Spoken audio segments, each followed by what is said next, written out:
ಅಶ್ವಿನಿ ಅವರು ಚೆನ್ನಾಗ್ ಆಡ್ತಿದ್ದಾರೆ, ಬಟ್ ಕಾಮಿಡಿ ಎಂಟರ್ಟೈನ್ಮೆಂಟ್ ಅಂತ ಬಂದ್ರೆ ಗಿಲ್ಲಿ ಚೆನ್ನಾಗ್ ಆಡ್ತಿದ್ದಾರೆ. ಓಕೆ, ಹಂಗಾಗಿ compare to Ashwini Gilli win ಆಗ್ತಾರೆ. ವಿನ್ ಆಗ್ತಾರೆ. ಓಕೆ, ರನ್ನರ್ ಅಪ್ ಯಾರಾಗ್ಬೋದು? ರನ್ನರ್ ಅಪ್ ರಘು ಇಲ್ಲ, ರಕ್ಷಿತಾ ಇಲ್ಲ, ಧನುಷ್, ಮೂವರಲ್ಲಿದೆ. ಓಕೆ, ಗಿಲ್ಲಿನೂ ಆದ್ರೂ ಆಗ್ಬೋದು, ರನ್ನರ್ ಅಪ್ ಹೇಳಕ್ ಆಗಲ್ಲ. ಅಲ್ಲ, ಗಿಲ್ಲಿ ರನ್ನರ್ ಅಪ್ ಆದ್ರೆ ವಿನ್ನರ್ ಯಾರಾಗ್ಬೋದು? ವಿನ್ನರ್ ಧನುಷ್ ಇಲ್ಲ ರಕ್ಷಿತಾ ಆಗ್ಬೋದು. ಧನುಷ್ ಇಲ್ಲ ರಕ್ಷಿತಾ. ಧನುಷ್ಗೂ ಚಾನ್ಸ್ ಇದೆ, ಯಾಕಂದ್ರೆ ಧನುಷ್ ಟಾಸ್ಕ್ ಬಂದಾಗ ಚೆನ್ನಾಗ್ ಆಡಿದ್ದಾರೆ. ಸೊ ಹಂಗಾಗಿ ಸೊ ಇದು ವ್ಯಕ್ತಿತ್ವದ ಆಟ ಅಲ್ವಾ?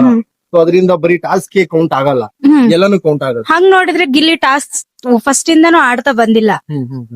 ವ್ಯಕ್ತಿತ್ವದ ಆಟ ಅಂತ ಬಂದ್ರೆ ಗಿಲ್ಲಿ ಚೆನ್ನಾಗೇ ಆಡ್ತಿದ್ದಾರೆ. ಓಕೆ, ಹಂಗಾಗಿ ಗಿಲ್ಲಿ. ಸೊ ಇನ್ನೇನ್ 2 ವಾರ ಮುಗಿತಾ ಬಂತು, ಮಿಸ್ ಮಾಡ್ಕೊಂತೀರಾ? ಬಾಳ ಮಿಸ್ ಮಾಡ್ಕೊಂತೀವಿ. ಟೈಮ್ ವೇಸ್ಟ್ ಹೆಂಗಾಗುತ್ತೆ ಅನ್ನೋದು ಗೊತ್ತಾಗಲ್ಲ. ಸೊ ಬೆಳಗ್ಗೆ ಎದ್ರೆ ಆ ಪ್ರೋಮೋ ಪ್ರೋಮೋ ನೋಡ್ತಿದ್ವಿ.